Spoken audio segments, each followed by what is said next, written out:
Hello, good evening. Mr. Flemons, this is Keisha Boyd, and I am grateful to have the opportunity to respond to your discussion post.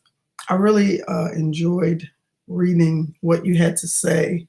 The first line you said, one would tend to believe that their experiences in life would be fundamental in assisting others coping and dealing with their situation.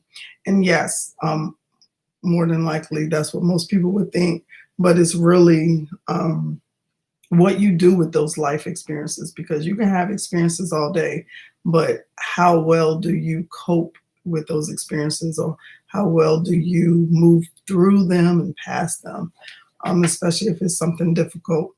So I definitely agree with you that you have to get to a place where you don't allow the roadblocks of life to hinder you.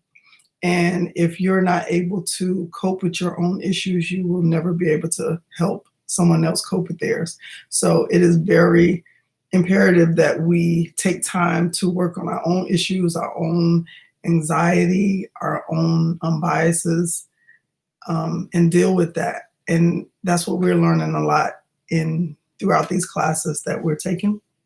So I'm definitely excited to be on the same page with you with that. And I love how you talked about the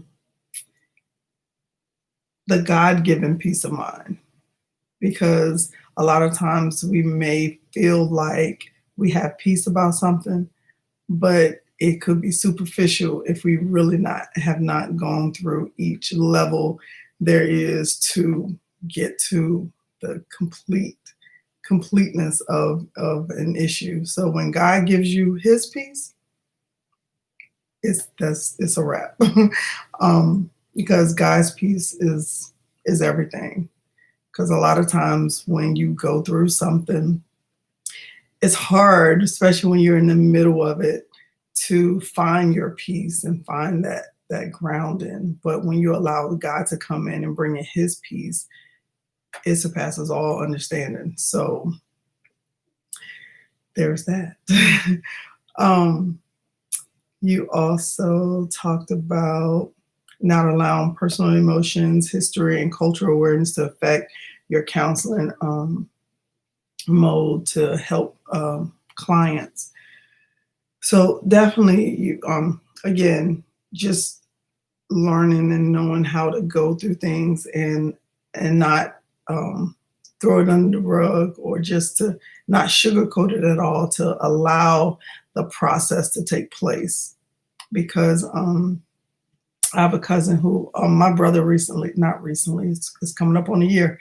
My brother passed away a year ago. It'll be a year in a couple of weeks. And I have a cousin who did not allow himself to grieve.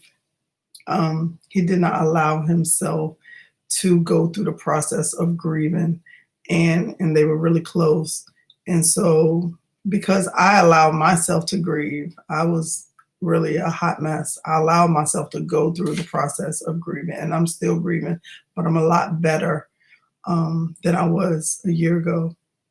So he's now, my cousin just now trying to process it and going through that process.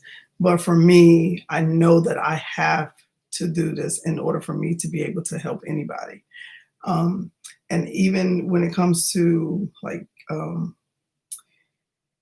when it comes to anything, when it comes especially death or divorce or marriage issues, children issues, issues in school, or whatever it may be, you have to allow yourself to go through those processes that you need to come out on the other side. Because of that peace that God gives you, once you do that, then you definitely can help someone else, because you see the light, you see the difficulties that it takes to sometimes go through things, but you see that there is joy on the other side. I do love the proverbs that you use about a peaceful heart leads to a healthy body, and that's exactly what we need. Your mind, everything. Once you have peace, your body it will heal itself, because stress does a lot of negativity to the body. So anyway, I just want to say thank you for allowing me this opportunity to just comment and just share my points and my thoughts on your post. I pray all is well with you. God bless.